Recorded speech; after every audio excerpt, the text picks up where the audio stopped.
Hello, hi guys! Magandang hapon sa inyo lahat. This is Shin from Masagari Channel, a faith healer, also matarder. So ngayong hapon natatingnan natin ang nagsabihin sa inyo ng ating mga gabay. This is special gabay for the month of January 8 hanggang January 15 for the sign of Libra. So Libra, welcome to my channel. Ano kayang messages, advices ng spirit guides ang ating masasaga for today's video? Kano naman kayang energy or kaganapan sa buhay ng mga Libra signs ang ating mahagilap? So guys, this reading is a general reading namang hindi lahat makaka-resonate. Kunin lamang po ang makaka-relate sa inyo and comment down below kung kaninong energy ang ating nasaga. And of course, don't forget to like and subscribe my channel and hit the notification bell for more videos update. And of course, maraming salamat po sa mga walang sawang pagsuporta sa aking channel, lalo na hindi nag-skip ng ads. Naway pagpalain po kayo ng Diyos at may kapalisiksik digdig na gumapaw ang biyayang manabalik sa inyo. And of course, maraming salamat po. Umpisahan na natin ang totoong laban, no?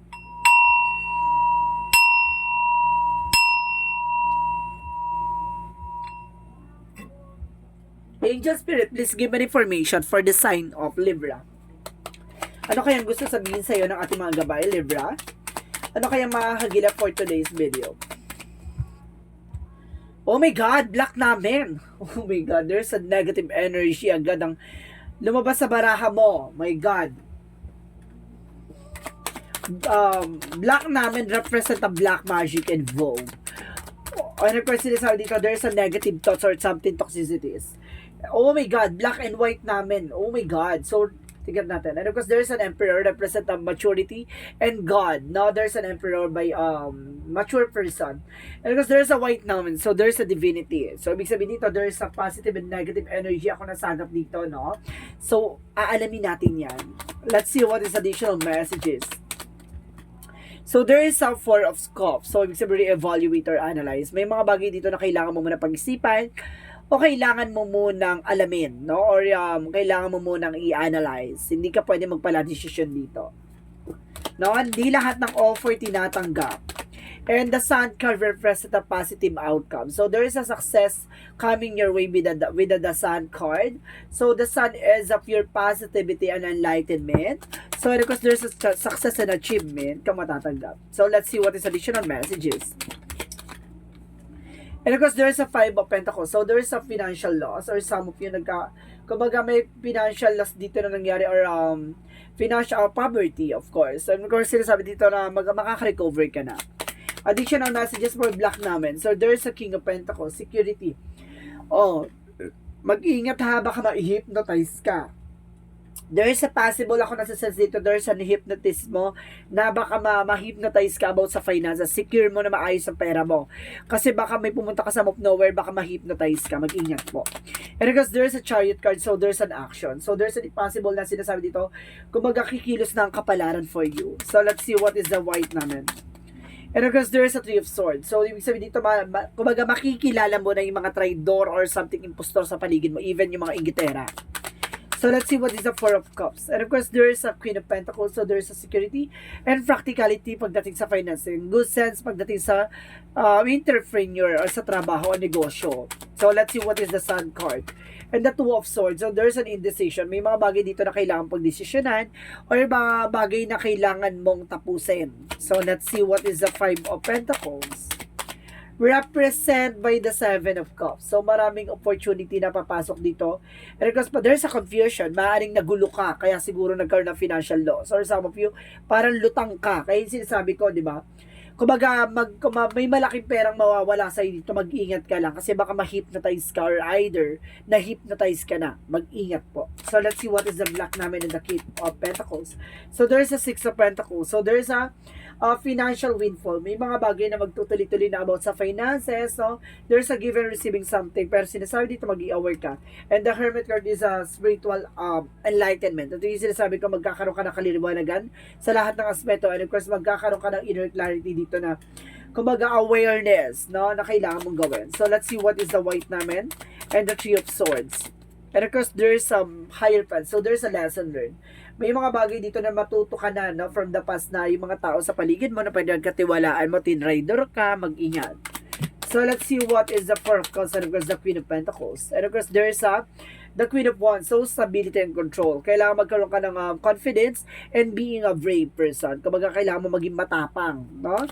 Na pagdating sa finances and of course pagdating sa career. Kasi there's a take a risk. So kailangan mo talagang mag-take na risk pagdating sa business. So let's see what is the Sun card and the Two of Swords representing the Moon card.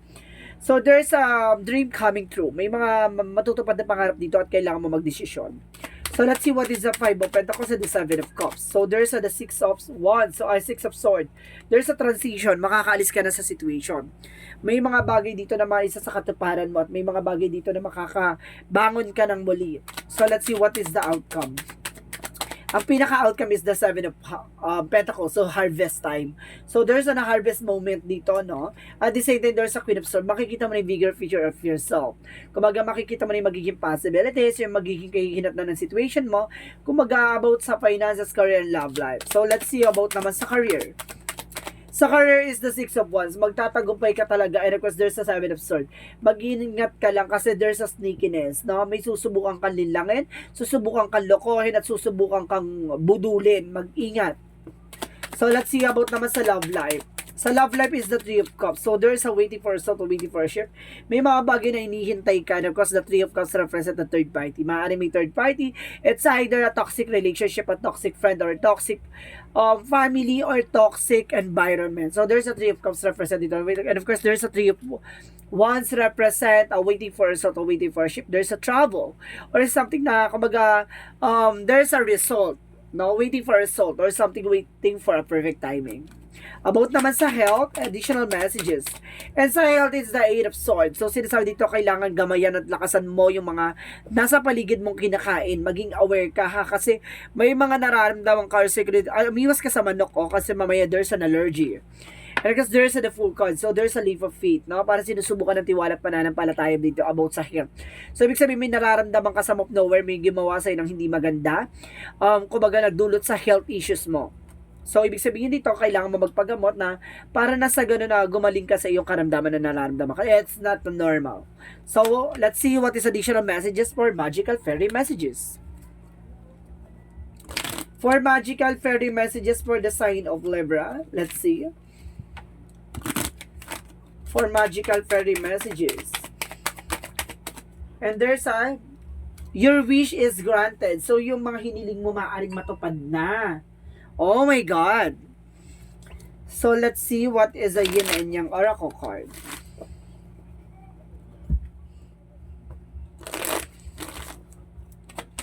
Yin and yang oracle card. So, there's a truth. No? Ang katotohanan talaga mailalabas yan by expression. And of course, there's a transformation. May magbabago dito at pagbabago na magaganap. And of course, there's that attraction. So, you're feeling hot. No? Baga marami na attract sa'yo. So, let's see what is Archangel Raphael messages for you. And of course, sinasabi ni Archangel Raphael. Let's see what is Archangel Raphael said. Prayer works. So, yung pagdadasal na to ay makakatulong talaga sa'yo. So, let's see what is the energy.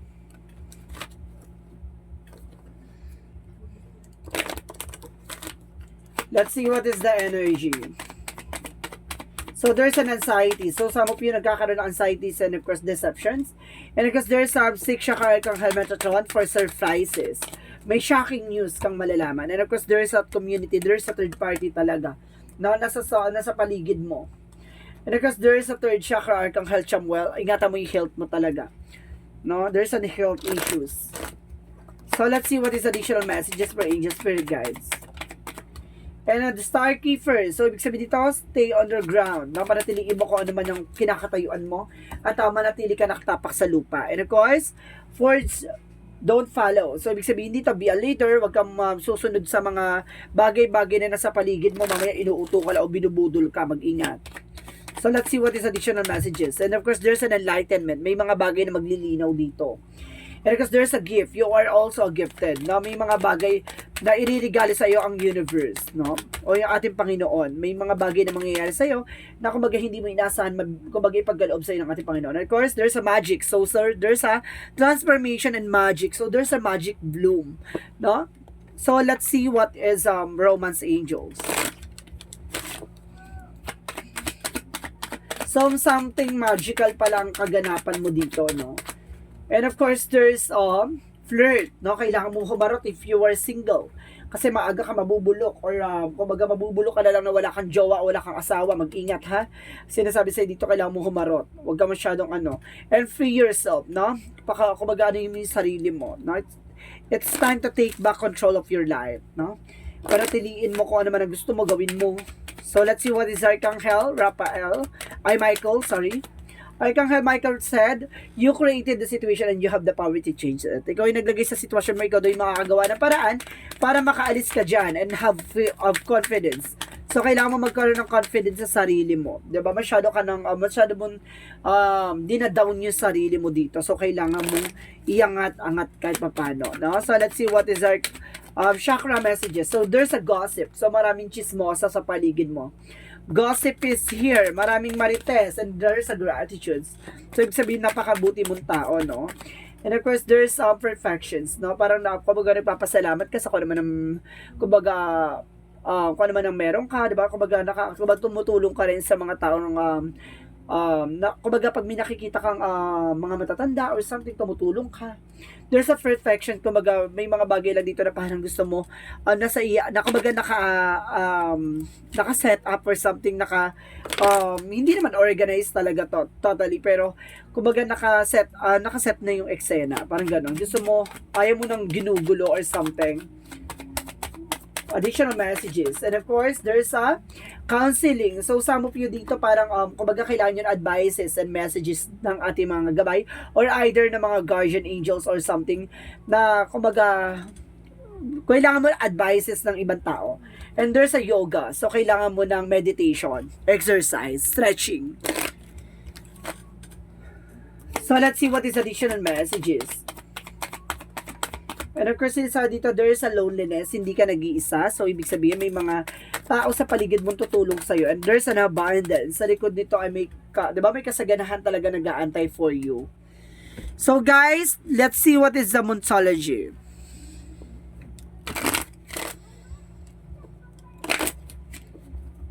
Moonology, get more information. You and your loved ones are safe. So, ibig sabihin yung mga mahal mo sa buhay, no? Kumbaga, safe naman daw. Ibig sabihin na either na ginagabayan or kaya, kumbaga, napoproteksyonan mo naman. And of course, you are good enough. Sapat ka na raw.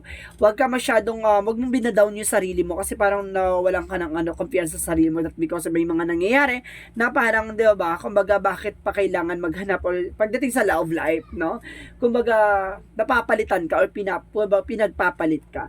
And kasi hold your vision, panghawakan mo kung ano man yung nakikita mo, kung ano man yung hinala mo or kung ano ba yung talaga yung idea or intuitions mo. Panghawakan mo. So there's an angel's answer, guys. Mag-isip na kayo ng question na regarding sa anong gusto niyo yung tanong. Bibilang ko ng 3, kailangan na mag-isip ka na, okay? Okay. 1 2 3. Angel's answer, give me an answer for the question.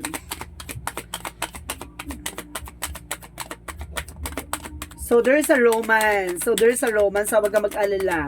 Ibig sabihin, meron kang, may magmamahal talaga sa'yo dito. And because there is a reconsider. Now, there is a romance and reconsider.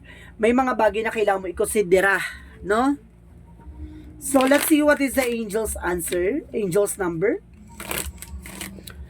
Angel's number, give me information. Oh my God, there's an 888. So, sinasabi dito, guys, as you focus on all that wonderful things around you, you're creating the path, your more positive energy to flow into all areas of your life and creating place of abundance. So, see, may kasaganahan sa inyo na nag-aantay, mag-ingat ka lang sa budol. No? Mag-ingat ka lang sa mga sumusubok na linlangin ka. So, let's see what is the Jesus loving quotes. And kasi sa dito, given shall be given to you. Ipagkaloob mo at ibibigay sa iyo ni God yung mga bagay na nararapat sa iyo. So let's see what is the messages of life. Represent God sustain me. Wow! As I turn each day over to God, my worries is of my resistance. So, in the arms of God. Love, I find the inner peace. Even challenging times today may have my faith provides me with a great strength. I welcome all that comes my way, knowing that love of God sustain me. So, ibig sabihin dito, alam mo talagang ginagabayan ka at alam mong pinoproteksyonan ka ng iyong, ng ating Panginoon, no? Sa lahat ng mga pinagdaanan mo, alam mo na binibigay ni God yung mga bagay na makakabuti sa iyo, no? So, guys, parang there's an awareness lang na kailangan mong gawin, no? Mag-ingat sa budol, mag-ingat sa mga taong susubukan kang linlangin, no? And of course, huwag ka mag-alala, ang kasaganahan ay paparating na. So, this is a special gabay for the month of January 8 hanggang January 15 for the sign of Libra. So, Libra, maraming salamat for your wonderful reading. So, guys, this reading is a general reading lamang. Hindi lahat makaka-resonate. Kunin lamang pa makaka-relate sa inyo and comment down below kung kaninong energy ang ating nasagap. And of course, maraming salamat sa mga walang sawang pagsuporta sa aking channel, lalo-lalo na hindi nag-skip ng ads. Naway pagpalain po kayo ng Just at Makeup para siksik liglig na gumapa ang biyay manubarik sa inyo. And of course, once again, this is Chin Rodriguez from Masagadi Channel, a faith healer, also mata reader. Maraming salamat and see you in the next video. Bye-bye and babush!